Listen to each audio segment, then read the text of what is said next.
What's up everybody, it's Sean here, back today to give you guys a review of the Adidas ZX 8000 in the aqua and purple colorway. These dropped not too long ago here in Canada on Adidas.ca. They retailed for a price of $120 US or $160 here in Canada, and the official colorway for this shoe is cloud white, purple, and light aqua. The ZX or ZX 8000 is one of Adidas' most iconic silhouettes of all time. Releasing back in 1989, since then it's remained a classic not only among Adidas fans, but across all sneaker fans worldwide. So I reviewed the classic aqua colorway not too long ago, and then I came across this colorway and then right away I knew I had to grab this pair. Overall, this is a really vintage vibe to it. I love the color blocking, and to me it fits perfectly with the silhouette of the shoe. But all in all, this is one of those zero hype sneakers that I just find really dope. So taking a closer look at the shoe, starting off with the toe box, this is constructed out of this white mesh. This mesh has a bit of a rough feel to it, and then at the edge of the toe box, we have this hit of reflective silver 3M. Surrounding the outer edge of the toe box, here we have this cream colored nubuck, which has a very nice soft and buttery feel to it. As we move downwards, running up the center of the shoe, we have a very soft white leather, and this holds in place this aqua colored eyelet, which is done in this fork-like shape. Below this, we have that white mesh once again, and then stitched on top, we have the Adidas 3 stripes, which is done in a combination of light green and purple. And then below this, we have this aqua colored leather, which again has a very soft feel to it. As we move downwards, so the back heel is pretty much entirely covered in this cream colored nubuck. And then overlaid on top, we have this powder blue colored TPU heel cup, which gives you added structure and stability for the back end of the sneaker. And at the very top, you can see there's another hit of that reflective 3M to give it that reflective and shiny property when hit with direct light. For the laces, these come with a thin flat style lace, which is done in this mint green color. And then attached to the bottom, we have this lace dubray, which is done in this red finish, and we have Adidas and torsion branding. Underneath the laces, we have a padded mesh tongue, and at the very top, we have this tag, which has the Adidas branding done in purple. Taking out the insoles, so the insole on this pair is pretty thin. It's done in that light green color, and we have Adidas branding on the heel. So the upper of the ZX 8000 sits atop this full-length EVA foam midsole. This is colored in this mint green color. And underneath the forefoot, there's this TPU plug to give you stability and support. And there's another plug underneath the medial side of the back heel as well. Though not 100% confirmed, the rumor is that there is boost technology within the midsole, and at least this was the case for some of the other colorways that released in the past few months. Of course, the OGs from 1989 did not incorporate boost, so this is definitely a technological upgrade for modern times.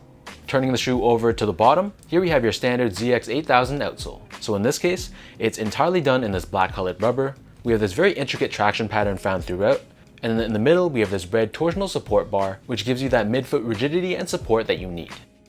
So for those wondering how these fit, generally speaking they do fit true to size. I'm a true size 10, slightly on the wider side. I picked these up in a size 10 and they fit me perfectly. For comparison's sake, I'm also a size 10 in other Adidas sneakers like the Ultra Boost 3.0 and the Adidas Young 1 and the Adidas Superstar.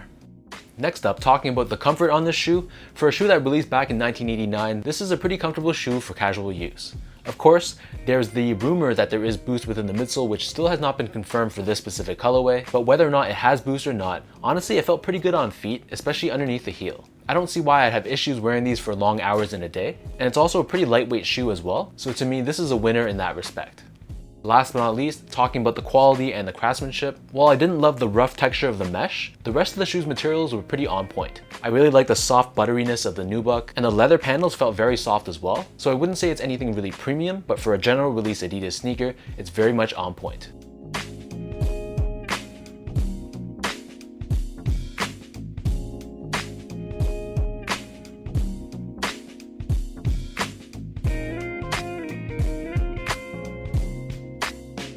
With all that out of the way now, let's lace up these ZX 8000s and I'll show you guys how these look on feet.